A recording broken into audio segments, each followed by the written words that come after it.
좀 떨려도 선포하시는 것과 선포하지 않는 것과는 너무 틀린 겁니다. 그 권세를 사용하는 사람은 유익을 얻을 것이요, 그 권세를 사용하지 않는 사람은 그냥 명분을 내주고 질질질질 끌려다니는 거예요. 질질질. 경제적인 어려움이 와도 주님이 어떻게 하셨어요? 파도가 이렇게 움직여서 배가 막 뒤집어지려고 그러는데 예수님이 어떻게 하셨어요? 무릎 꿇고 기도하셨어요? 어떻게 하셨죠? 잠잠하라! 그랬더니 그냥 촥 파도가 잠잠해져요. 그건 예수님에게서 파워가 나온 게 아니에요. 뭘 지금 쓰신 거죠? 권세를 쓰신 거예요. 권세를. 이 권세가 얼마나 위대한 건지 영적인 세계의 질서를 바로잡을 뿐만 아니라 물적인 세계의 환경까지도 잠잠케 한다고요. 믿으시기를 바랍니다. 믿고 사용하시는 분들은 이걸 경험할 거고, 믿지 못하고 명분을 내어주는 분들은 억울하게 끌려다니는 거예요. 억울하게. 죄의 세력이 와도 마찬가지예요. 영적인 귀신의 세력이 와도 마찬가지예요. 삶의 어려움이 왔을 때, 특별히 선과 악의 문제, 뭘 어떻게 해야 될지 잘 모를 때, 이때요, 그때 특별히 이 권세를 사용하시기를 바랍니다. 하나님, 저는 어떻게 해야 될지 지금 잘 모르지만 내가 하나님의 자녀로서 이 권세를 사용합니다. 하나님, 제게 사는 길을 보여주십시오. 옳은 길이 아니라 사는 길을 보여주십시오. 왜? 옳은 길은 필경 망할 길이 될 수 있거든요.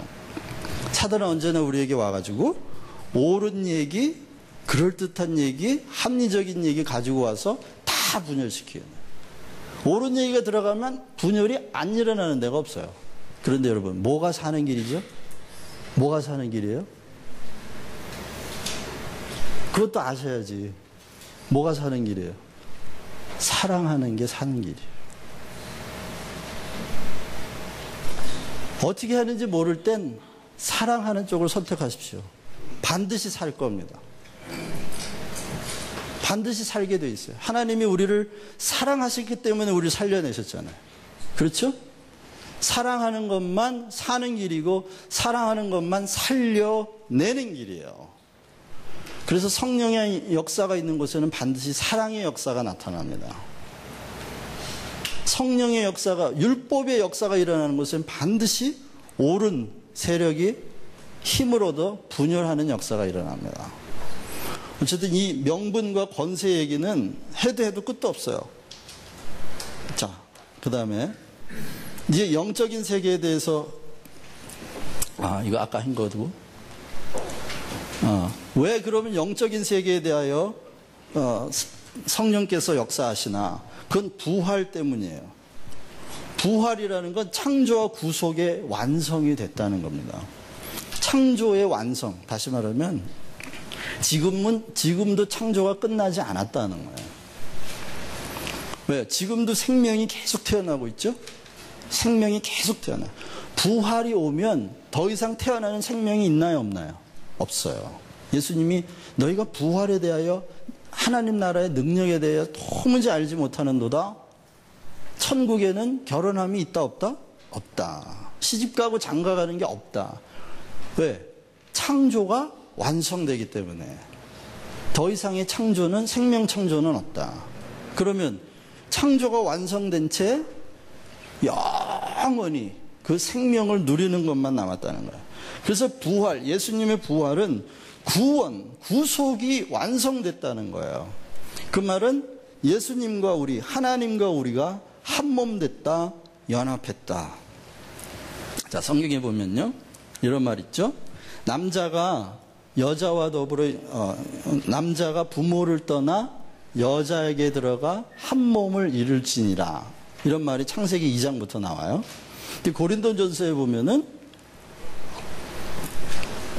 여자의 머리는 남자요, 남자의 머리는 그리스도요, 그리스도의 머리는 하나님이라, 이런 말이 나와요. 자, 그건 뭐냐면, 보세요. 이건 유교적인 질서를 말하는 게 아니에요. 유교적인 권세, 남자가 여자보다 좀 낫기 때문에, 나은 피조물이기 때문에 여자의 머리가 남자다, 이렇게 말하는 게 아니에요. 그렇게 말하는 게 아니고, 이건 유교적인 권위 질서를 말하는 게 아니라 생명의 질서를 말하는 거예요. 자, 아버지에게서 아들이 나왔죠? 그래서 아들의 머리는 아버지예요. 그 그리스도가 누구예요? 그리스도가 창조주예요. 창조주에게서 남자, 곧 아담이 나왔어요. 아담에게서 누가 나왔어요? 여자, 곧 하와가 나왔어요. 이건 생명의 질서를 말하는 거예요. 생명의 질서. 유교적이고 도덕적인 도덕 질서를 말하는 게 아니고 인간적인 권위 질서를 말하는 게 아니라 생명의 질서. 다시 말하면 1%도 뒤바뀌면 죽는 거예요. 1%도 뒤바뀌면 죽는 질서. 생명의 질서예요. 그래서 성경에 나오는 하와, 아담의 아내였던 하와라는 이름의 의미가 뭐죠? 생명이라는 말이에요. 생명 뜻이. 생명이 어디에서 나왔다? 남자에게서 나왔다. 그러면 남자라는 의미가 무슨 뜻이에요? 남자, 그 말은 생명의 원천 이런 뜻입니다. 그럼 예수님이 내가 길이요 진리요 생명이라고 그랬어요. 생명. 그럼 생명의 원천이 아버지죠. 성부는 생명의 원천. 남자라는 말의 의미는 생명의 원천이라는 뜻이에요. 자, 이게 뒤바뀌면 어떻게 돼요? 죽어요. 남자가 무능력해도 생명은 남자에게서 나오게 돼 있어요. 하나님의 질서야. 여자가 아무리 똑똑하고 리더십이 있어도 생명의 원천은 어디다? 남자예요. 아버지, 남자. 그래서 그 생명의 질서가 존중되면 가족은 다 살아. 다 살게 돼 있어요. 그런데 이 생명의 질서가 무시당하면 다 죽게 돼 있어요. 다 죽어요. 보세요, 그러면.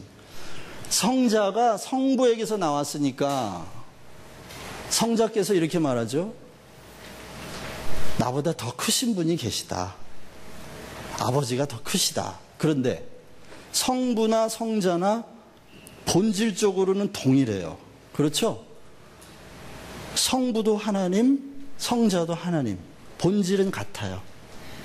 자, 남자가 생명의 원천이고 여자는 생명 자체예요. 그렇다고 상하 관계가 되는 게 아니에요. 본질은 같아요. 성부와 성자가 본질은 같은 영이신 것처럼 하나님의 형상이라고 하는 본질은 같아요. 이건 차등이 아니야. 차별이 아니에요. 다만 생명의 질서를 성경이 말하고 있는 거예요. 남자는요, 아무리 무능력해도 생명은 거기서 나와. 부인들이 기독교가 뭔지 깨달았다면 이거 빨리 알았을 텐데. 남자가 무능력해도요, 생명은 거기서 나온다. 그럼 어떻게 해요? 생명샘처럼 지켜야 되는 거야, 이거를. 보호하고. 예? 여자가 아무리 반석처럼 생겼어도요, 아무리 때려도 물이 안 나온다니까. 그래서 그는 여자가 모자라서가 아니에요. 여자는 뭐야? 생명 자체라고. 그래서 모든 생명은 누굴 통해서 나오게 돼 있어요? 여자를 통해서 나오게 돼 있잖아요. 그런데 이 생명, 여자라고 하는 생명이 어디서 나와? 남자에게서 나오게 돼 있거든요. 하나님이 왜 아담을 깊이 잠들게 한 다음에 여자를 만들었을까요? 하나님이 잠재우셨다. 그 얘기는 뭐예요? 하나님이 재우시면 깨울 사람이 있다, 없다? 없다. 하나님이 재우셨는데 누가 깨워요, 그거를? 누구만 깨울 수 있어요? 하나님만 깨울 수 있다. 그런데 남자가 그 집안의 생명의 원천이 되려면 어떻게 해야 된다? 죽어야 된다. 남자라고 뭐 제가 막 남자만 이렇게 올려주는 줄 알았죠? 죽어야 돼. 하나님 손에 붙들려 죽으면 하나님이 그 죽은 남자를 통해 생명이 나오게 해요. 아담이 죽으니까, 마지막 아담으로 오신 예수가 죽으니까 어디에? 거기서 생명이 빠져나오면 모든 사람들 다 살리잖아. 그래서 남자와 여자의 관계를 에베소서에서 얘기하면서 뭐라 그래요? 남자가 남편이 아내를 사랑하기를 주가 우리를 사랑한 것처럼 사랑해야 된다. 어떻게 사랑하셨어요? 죽기까지 사랑하셨죠. 죽기까지. 아내가 남자를 대할 때 어떻게 해요? 교회가 주를 대하듯 하라. 왜? 생명의 원천이에요. 생명의 원천이라고 생각해 보세요. 나뿐만 아니라 우리 애들 살리는 원천이야. 남편이 함부로 할 수 있겠어요? 남편을 무시하면서 남편을 생명의 원천을 콱 막아버리고 자식들이 잘 되기를 바라는 건 생명의 질서를 바꿔놓는 거거든요. 그건 살리는 게 아니라 죽이는 거예요. 내가 살아있는 동안, 엄마가 살아있는 동안 애들이 말 없이, 탈 없이 잘 자라는지 모르지만 엄마 죽고 나면 이 자식들을, 자기 자식들 다 죽여요. 그러니까 여러분, 우리가 기독교인이 된다는 건 생명을 이해한다는 거고 생명의 질서를 존중한다는 뜻이에요. 여러분, 이제 남편은 생명의 원천이다. 아내는 생명 자체다. 그러면 생명이신 하나님을 우리가 섬기는데, 그분을 믿는데 아내와 남편은 서로 사랑하지 않을 수 있겠어요? 서로 사랑하지 않아도 되는 이유가 있는 사람 나올 거라 그래요. 그 사람이 하나님 하면 돼. 하나님의 자리를 내드릴게 내가. 그러니까 여러분, 한몸 낸다, 연합한다, 이것이 어떤 뜻인지 생명의 질서 안에 굴복하는 거예요. 그냥. 그리고 그리스도는 머리로 우리는 몸으로 연합했죠. 그래서 교회를 이루었어요. 이제는 그래서 성령이 교회를 통해 역사하는 거예요. 교회. 물론 우리 한 사람 한 사람이 다 교회입니다만은, 그러나 특별히 성경에서 교회 그럴 때는 개인만 말하는 게 아니고 우주적인 교회를 다 얘기하는 거죠. 그래서 하나님의 경륜, 하나님의 통치하심은 무엇을 통해서 나타난다? 교회를 통해서 나타난다. 교회를 통해서 역사하세요. 그래서 성령은 교회의 영이에요. 하나님의 영이면서 교회의 영이에요. 우리가 이걸 모르기 때문에 이런 허튼 소리를 하는 거예요. 제가 성령을 모시고 왔습니다. 그런 허튼 소리 하는 거예요. 여러분, 그거 허튼 소리예요. 성령은 개인의 영이 아니고 무슨 영이다? 교회의 영이에요. 교회 전체를 감싸고 계시는 분이고 교회 안에 충만해 계시는 분이에요. 어디 성령을 모시고 다녀요? 성령이 그 종이에요? 우리 종이 아니에요. 개인의 종이 아니에요. 가짜예요, 가짜. 분별하셔야 돼요. 교회의 영으로, 하나님의 영으로 역사하셔서 그분은 또 고린도서 15장 45절에 하면 살려주는 영이에요. 왜? 마지막 아담이 살려주는 영이 되셨다, 그런 표현이 나와요. 부활장에 보면은. 왜 살려주는, 예수가 살려주는 영이 되셨다고 말하는 거죠? 그거는 성령이 우리 안에 누구의 이름으로 들어오는 거예요, 지금? 예수님의 이름으로 들어와 계시거든요. 성령은 자기가 내가 성령이다, 나 예수하고 상관없는 성령이야, 이렇게 말씀하시지 않고 성령님은 우리 안에 들어와서 나는 예수다, 이렇게 말씀하신다는 거예요. 나는 예수의 이름으로 와 있는 영이다. 그러니까 예수의 이름으로 와 있다면 성령님은 누구의 이름으로만 역사하시는 분이에요? 예수 그리스도의 이름으로만 역사하시는 거예요.